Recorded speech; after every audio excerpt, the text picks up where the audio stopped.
হৰে কৃষ্ণ প্ৰিয় ভক্তসকল আহক আমি শ্ৰীমদ্ ভগবত গীতা চৰ্চা কৰোঁ। আজি আমি শ্ৰীমদ্ ভগবত গীতাৰ প্ৰথম অধ্যায় বিখাত যুগৰ পৰা প্ৰথম অধ্যায়ৰ প্ৰথম শ্লোকটো বাছি লৈছোঁ। প্ৰথমে আমি এই ভগবত গীতাৰ শ্লোকটো গাম, মোৰ লগত আপোনালোকেও আওৰাই যাব। তাৰপিছত আমি এই শ্লোকটোৰ শব্দ অৰ্থবিলাক চাম। ইয়াৰ পিছত আমি শ্লোকটোত কি অনুবাদ দিয়া আছে অনুবাদটো অসমীয়া অনুবাদটো পঢ়িম। তাৰপিছত আন্তৰ্জাতিক কৃষ্ণ ভাৱনামৃত সংঘ ইস্কনৰ প্ৰতিষ্ঠাতা আচাৰ্য শিল প্ৰভুপাদে ইয়াত এটা সুন্দৰ তাৎপৰ্য বিশ্লেষণ কৰিছে। সেই তাৎপৰ্যটোৰ ওপৰত অকণমান আলোচনা কৰিম। তেন্তে আহক প্ৰভুসকল, আমি প্ৰথমে ভগৱত গীতাৰ প্ৰথম অধ্যায়ৰ প্ৰথম শ্লোকটো এবাৰ গাওঁ। আপোনালোকে মোৰ লগত গাব। ধৃতৰাষ্ট্ৰ উবাচ, গাওক। ধৃতৰাষ্ট্ৰ উবাচ ধৰ্মক্ষেত্ৰে কুৰুক্ষেত্ৰে ধৰ্মক্ষেত্ৰে কুৰুক্ষেত্ৰে সমবেতায়ুয়োৎসৱঃ সমবেতায়ুয়োৎসৱঃ মামকঃ পাণ্ডবः চৈব মামকঃ পাণ্ডবः চৈব কিম কুৰ্বত সঞ্জয় কিম কুৰ্বত সঞ্জয়। ধন্যবাদ। এই শ্লোকটোৰ শব্দ অৰ্থবোৰ এনেকুৱা ধৰণৰ হয়। ধৃতৰাষ্ট্ৰ উবাচ মানে ধৃতৰাষ্ট্ৰই ক'লে। ধৃতৰাষ্ট্ৰই কি ক'লে? ধৰ্মক্ষেত্ৰে কুৰুক্ষেত্ৰে। ধৰ্মক্ষেত্ৰে মানে ধৰ্মক্ষেত্ৰ বা তীৰ্থভূমি, কুৰুক্ষেত্ৰ মানে কুৰুক্ষেত্ৰ ঠাইখনৰ কথা কৈছে। মানে কুৰুক্ষেত্ৰ ঠাইখনে তীৰ্থভূমি বুলি ধৃতৰাষ্ট্ৰই অভিহিত কৰিছে। সমবেতায়ুয়োৎসৱ, সমবেতা মানে সমবেত হোৱা, য়ুৎসৱ মানে যিসকলে যুদ্ধ কৰাৰ মানসেৰে আহিছিল তেওঁলোক সমবেত হোৱা কুৰুক্ষেত্ৰ ভূমিত। কোন কোন আহিছিল? ধৃতৰাষ্ট্ৰই কৈছে মামকাহ অৰ্থাৎ মোৰ পুত্ৰসকল, পাণ্ডৱাহ মানে পাণ্ডুৰ পুত্ৰসকল, স এব স মানে আৰু এব মানে নিশ্চিতভাৱে। তাৰমানে কৈছে মোৰ পুত্ৰসকল আৰু নিশ্চিতভাৱে পাণ্ডুৰ পুত্ৰসকল। কিম অকুৰ্বত সঞ্জয়, কিম মানে কি, অকুৰ্বত মানে কৰিলে, সঞ্জয় মানে হে সঞ্জয়। এই শ্লোকটোৰ অনুবাদটো এনেধৰণে দিছে। হে সঞ্জয়, যুদ্ধ কৰাৰ মানসিকতাৰে তীৰ্থভূমি কুৰুক্ষেত্ৰত আহি উপস্থিত সমবেত হোৱাৰ পিছত মোৰ পুত্ৰসকল আৰু পাণ্ডুৰ পুত্ৰসকলে কি কৰিলে? এইটো হৈছে ভগৱত গীতাৰ প্ৰথম শ্লোক। এই শ্লোকটো পঢ়িলে আমাৰ মনলৈ এটা কথা আহে যে যি সময়ত নেকি কুৰুক্ষেত্ৰ মহাৰণখন আৰম্ভ হ'বলৈ লৈছিল, য'ত নেকি যোদ্ধাসকল আহি সমবেত হৈছে, ঠিক সেই সময়তে ধৃতৰাষ্ট্ৰই এই প্ৰশ্নটো সঞ্জয়ৰ প্ৰতি কৰিছিল। আৰু এই শ্লোকটোৰেই ভগৱত গীতাৰো আৰম্ভণি হৈছে। সঞ্জয় আছিল ব্যাসদেৱৰ শিষ্য আৰু ব্যাসদেৱৰ বিশেষ আশীৰ্বাদত সঞ্জয়ে এটা অসাধাৰণ শক্তি লাভ কৰিছিলে। সেই শক্তিৰে সঞ্জয় যদিও কুৰুক্ষেত্ৰ মহাৰণৰ পৰা বহুত দূৰত আছিল, ধৃতৰাষ্ট্ৰৰ লগত আছিল, ধৃতৰাষ্ট্ৰৰ গৃহত আছিল, তথাপি সঞ্জয়ে কুৰুক্ষেত্ৰ যুদ্ধক্ষেত্ৰত কি কি ঘটনা ঘটিছে সকলোবিলাক দৰ্শন কৰিবলৈ সক্ষম হৈছিল। ইয়াৰোপৰি আনকি তাত যুদ্ধক্ষেত্ৰত যোদ্ধাসকলৰ মাজত কি কি কথোপকথন হৈছে সেইখিনিও তেওঁ শ্ৰৱণ কৰিব পাৰিছিল। তো সেইকাৰণে সঞ্জয়ে ধৃতৰাষ্ট্ৰক সমস্ত যুদ্ধখন এটা সুন্দৰ বিৱৰণ দাঙি ধৰিব পাৰিছিল। আৰু সেইটো কাৰণে এতিয়া সমবেত হৈছিল দুজন ব্যক্তি। আৰু ধৃতৰাষ্ট্ৰই এইটো প্ৰথম প্ৰশ্ন কৰিছে সঞ্জয়ক। সেই সঞ্জয় যুদ্ধক্ষেত্ৰত উপস্থিত হোৱাৰ পিছত, সমবেত হোৱাৰ পিছত মোৰ পুত্ৰসকল আৰু পাণ্ডুৰ পুত্ৰসকলে কি কৰিলে? এইটো হৈছে ভগৱত গীতাৰ প্ৰথম শ্লোক। সেইকাৰণে শিল প্ৰভুপাদে এই প্ৰথম শ্লোকটোৰ তাৎপৰ্যত প্ৰথমতে ভগৱত গীতাৰ মহত্বৰ কথা কিছু উল্লেখ কৰিছে। তেখেতে লিখিছে, এই শ্ৰীমদ্ ভগৱত গীতাখন এখন বহুলভাৱে পঠিত এখন ভগৱত তত্ত্ব দৰ্শন। আৰু এই ভগৱত গীতাৰ যি সাৰ তত্ত্ব আছে, এই গোটেইখিনি গীতা মাহাত্ম্যত সুন্দৰভাৱে উল্লেখিত হৈছে। গীতা মাহাত্ম্যত এনেধৰণে কোৱা হৈছে, এজন ব্যক্তি যিজন নেকি পৰমপুৰুষ পৰমেশ্বৰ ভগৱান শ্ৰীকৃষ্ণৰ শুদ্ধ ভক্ত, তেনে এজন ব্যক্তিৰ সান্নিধ্যত থাকি তেনে এজন ব্যক্তিৰ সহায় লৈ বিবেচনা সহকাৰে শ্ৰীমদ ভগৱদ গীতাখন অধ্যয়ন কৰিব লাগে আৰু কোনো উদ্দেশ্য প্ৰণোদিত ব্যাখ্যাৰ সহায় নোলোৱাকৈ ভগৱদ গীতাখন বুজিবলৈ যত্ন কৰিব লাগে। প্ৰভুপাদে কৈছে যে এনে এটা যথাযথ ৰূপে ভগৱদ গীতা লাভ কৰা এটা সুন্দৰ দৃষ্টান্ত উদাহৰণ ভগৱদ গীতাতে আছে। ভগৱদ গীতাত অৰ্জুনে ভগৱান শ্ৰীকৃষ্ণৰ পৰা পোনপটীয়াকৈ ভগৱদ গীতাখন শ্ৰৱণ কৰিবলৈ সুবিধা পাইছিল আৰু এই ভগৱদ গীতাখন ভগৱানৰ পৰা শ্ৰৱণ কৰাৰ পিছত অৰ্জুনে গোটেই গীতাখনৰ মহত্ববিলাক, তাৰ তত্ত্ববিলাক হৃদয়ংগম কৰিব পাৰিছিল আৰু তেওঁ হৃদয়ত খুব সুন্দৰভাৱে উপলব্ধি কৰিব পাৰিছিল। এই কথা কেনেকৈ গম পোৱা যায়? তেওঁ নিজৰ কথোপকথনৰ দ্বাৰা, তেওঁ নিজৰ মন্তব্যৰ দ্বাৰা। শেষৰ ফালে, গীতাৰ শেষৰ ফালে অৰ্জুনে ভগৱান কৃষ্ণক কৈছে যে নস্তমোহ স্মৃতি লব্ধা তৎ প্ৰসাদান্ময়াচ্যুত স্থিতোস্মি গত সন্দেহ কৰিষ্যে বচনম তব। অৰ্থাৎ হে অচ্যুত, হে কৃষ্ণ, আপোনাৰ আশীৰ্বাদতে মোৰ হৃদয়ৰ পৰা সকলো মোহ আৰু সকলো সংশয় দূৰীভূত হৈ গ'ল। এতিয়া আপুনি যি কথা কৈছে মই তাকে গ্ৰহণ কৰিছোঁ, মানি লৈছোঁ। আপুনি যেনেধৰণে কৈছে মই তেনেধৰণে কৰিবলৈ মই প্ৰস্তুত হৈছোঁ। এইটো হৈছে পোনপটীয়াকৈ যথাযথ ৰূপে ভগৱদ গীতা শ্ৰৱণ কৰা এটা লাভ। যদি যথাযথ ৰূপত কোনোবাই ভগৱদ গীতাখন শ্ৰৱণ কৰিবলৈ পায়, তেনেহ'লে তেওঁৰ হৃদয়ত ভগৱানৰ প্ৰতি নৈষ্ঠিক ভক্তি লাভ কৰিব পাৰে। ভগৱানৰ প্ৰতি তেওঁৰ বিশ্বাস, অটল বিশ্বাস আহি পৰে। তো সেইকাৰণে প্ৰভুপাদে লিখিছে, যদি কোনোবা ব্যক্তিয়ে ভগৱানৰ পৰা আমি যদি ভগৱদ গীতা লাভ কৰিবলৈ সুবিধা নাপাওঁ, কোনো কথা নাই। ভগৱানৰ কোনোবা প্ৰতিনিধি বা তেওঁৰ প্ৰতিনিধিৰো কোনোবা প্ৰতিনিধি থাকে, তেনে ব্যক্তিৰ পৰাও যদি, তেনেকৈ গুৰু পৰম্পৰা ধাৰা কোনো গুৰুৰ পৰা যদি আমি এই ভগৱদ গীতাখন শ্ৰৱণ কৰিবলৈ পাওঁ, তেতিয়াও এনে এজন ব্যক্তি পৰম সৌভাগ্যৱান। আৰু বুজিব লাগিব, এনেজন ব্যক্তিয়ে এনেধৰণে যথাযথ ৰূপে ভগৱদ গীতা শ্ৰৱণ কৰাৰ ফলত তেওঁ সমস্ত বৈদিক শাস্ত্ৰই অতিক্ৰম কৰি গৈছে। প্ৰভুপাদে এনেধৰণে কৈছে। তো এনেধৰণে এই ক্ষেত্ৰত আকৌ লিখিছে প্ৰভুপাদে যে তাত উদ্দেশ্য প্ৰণোদিত ব্যাখ্যাৰ কোনো অৱকাশেই নাথাকিব। তো এই উদ্দেশ্য প্ৰণোদিত ব্যাখ্যা অৰ্থাৎ পাৰ্চনেলি মটিভেটেড ইণ্টাৰপ্ৰিটেশ্যন, এই কথাটো শ্ৰীল প্ৰভুপাদে বাৰে বাৰে উল্লেখ কৰিছে। আমি অকণমান চৰ্চা কৰা উচিত যে এই কথাটোৰ অৰ্থটোনো কি। আমি জানো যে এইখন সংসাৰত বহুতেই ভগৱদ গীতা চৰ্চা কৰে, ভগৱদ গীতা বা ভাগৱতৰ ওপৰত টীকা লিখে বা তাৰ ব্যাখ্যা কৰে। কিন্তু এইসকল ব্যক্তি যদি কেনেবাকৈ এই জড়জগতৰ তেওঁলোকৰ হৃদয় আৰু মন যদি এই জড়জগতৰ কলুষৰ দ্বাৰা কলুষিত হৈ থাকে, কাম, ক্ৰোধ, লোভ, মোহ, মদ, মাশ্চৰ্য আদিৰে হৃদয় কলুষিত হৈ থাকে, তেনে ব্যক্তিয়ে কেনেকৈ ভগৱদ গীতাখন হৃদয়ংগম কৰিব পাৰিব? বুজিবলৈ যত্ন কৰক।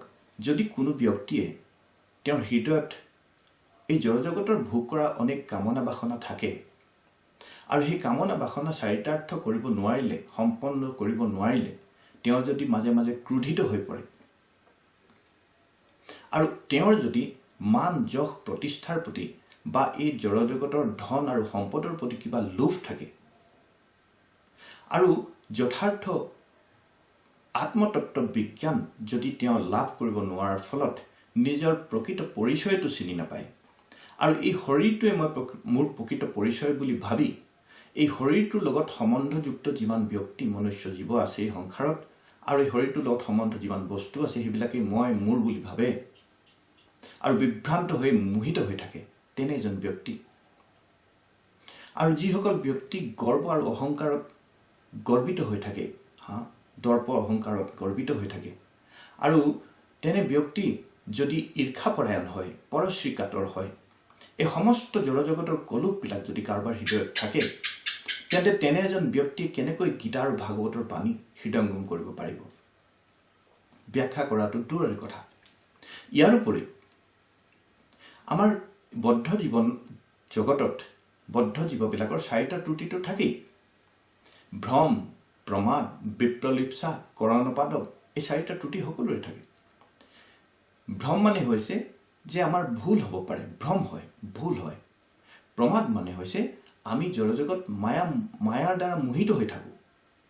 আৰু বিপ্ৰলিপ্সা মানে হৈছে যে আমাৰ আনক প্ৰবঞ্চনা কৰা, আনৰ চকুত ধূলি দিয়াৰ এটা প্ৰৱণতা থাকে। আৰু কৰণপাদৱ মানে হৈছে যে আমাৰ ইন্দ্ৰিয়বিলাক, যিবিলাক ইন্দ্ৰিয়ৰ দ্বাৰা আমি সংসাৰত জ্ঞান আহৰণ কৰোঁ, সেই ইন্দ্ৰিয়বিলাকৰ শক্তি সীমিত। গতিকে এই ইন্দ্ৰিয়ৰ দ্বাৰা আমি যথাৰ্থ আৰু সম্পূৰ্ণ জ্ঞান লাভ কৰিব নোৱাৰোঁ এই জগতত। এই সমস্ত হৈছে আমাৰ ত্ৰুটি।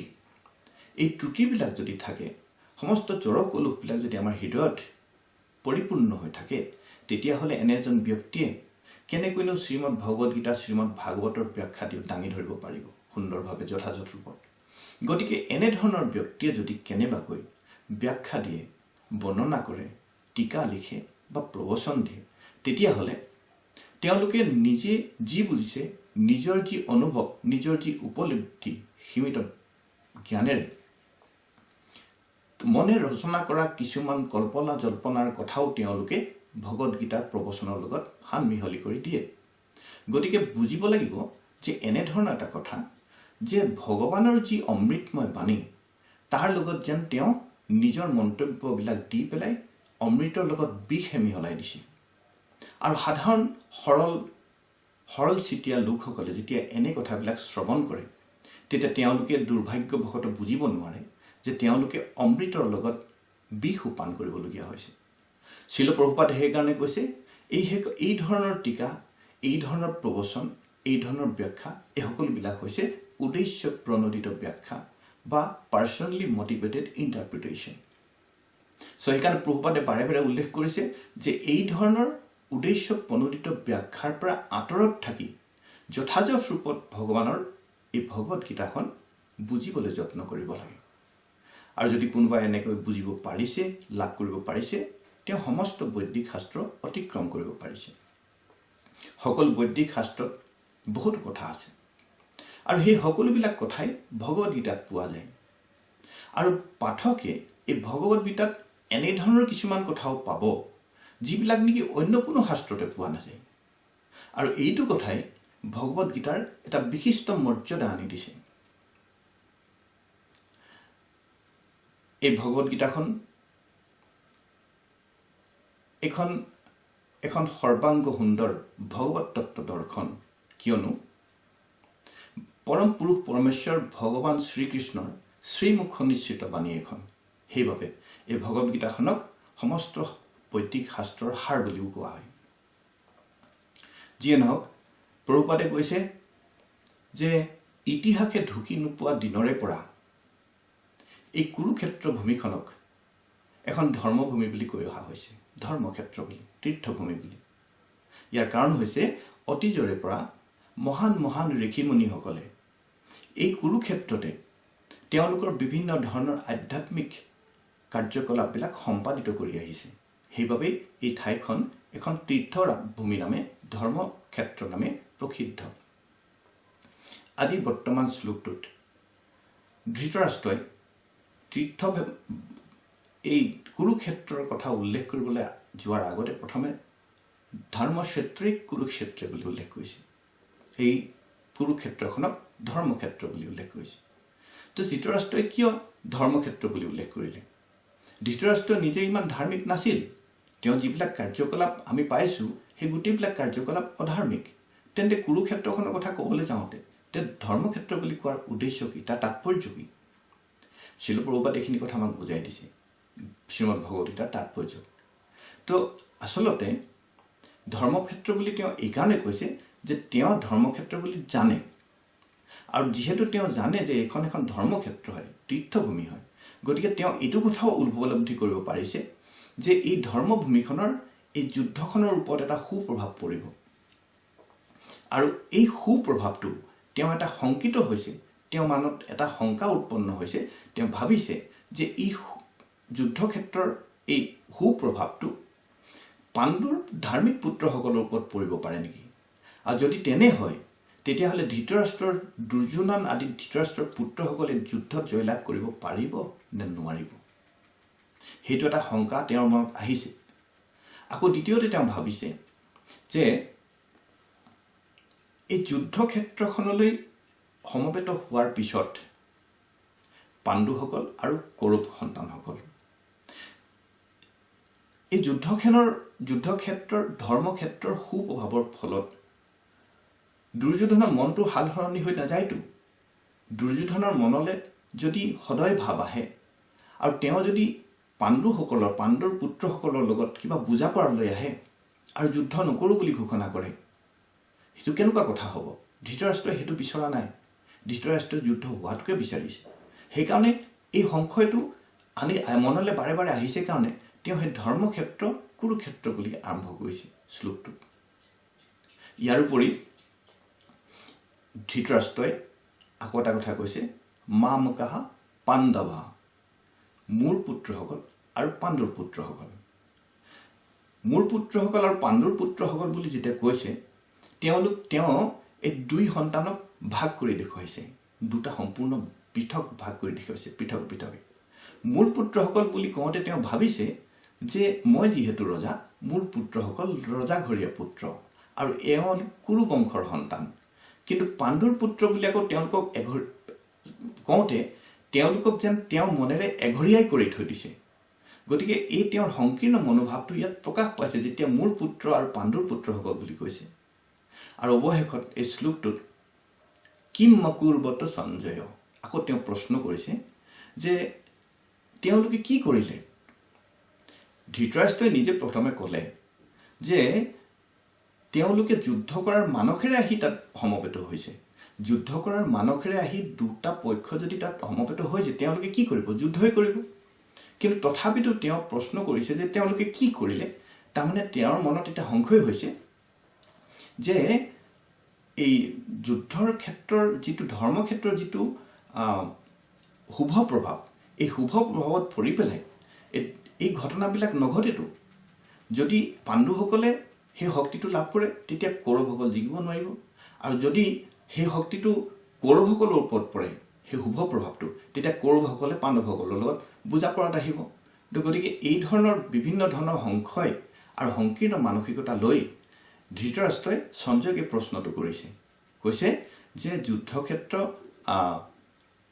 ধৰ্মক্ষেত্ৰ,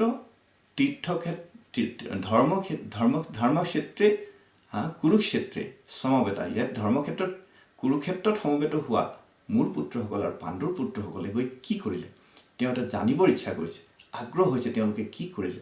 সেইকাৰণে তেওঁ মনতে ভাবিছে যে সঞ্জয় মোৰ সচিব, মোৰ মনৰ কথাখিনি তেওঁ বুজিব পাৰক, আৰু মোৰ মনৰ কথাখিনি বুজিব পাৰি তেওঁ যাতে মই মনেৰে বিচৰা ধৰণে এটা উত্তৰ মোক দিব পাৰে, সেইটো শুনিবৰ কাৰণে তেওঁ খুব আগ্ৰহী হৈ আছে। আৰু সেনেধৰণে তেওঁ এটা প্ৰশ্ন উত্থাপন কৰিলে সঞ্জয়ৰ প্ৰতি এই শ্লোকটোৰ মাধ্যমেদি। প্ৰকৃততে এইটো যদিও শ্লোকটো আৰম্ভণিতে এনে এজন অধাৰ্মিক মানুহৰ কথা দিয়া হৈছে, প্ৰকৃততে এই গোটেই ভগৱত গীতাখন আৰম্ভ হৈছে ইয়াৰ পৰা। কিন্তু এই গোটেই ভগৱত গীতাখনৰ উদ্দেশ্যই হৈছে যে এনেধৰণৰ মানসিকতাৰ মানুহবিলাকৰ সংশোধন কৰা।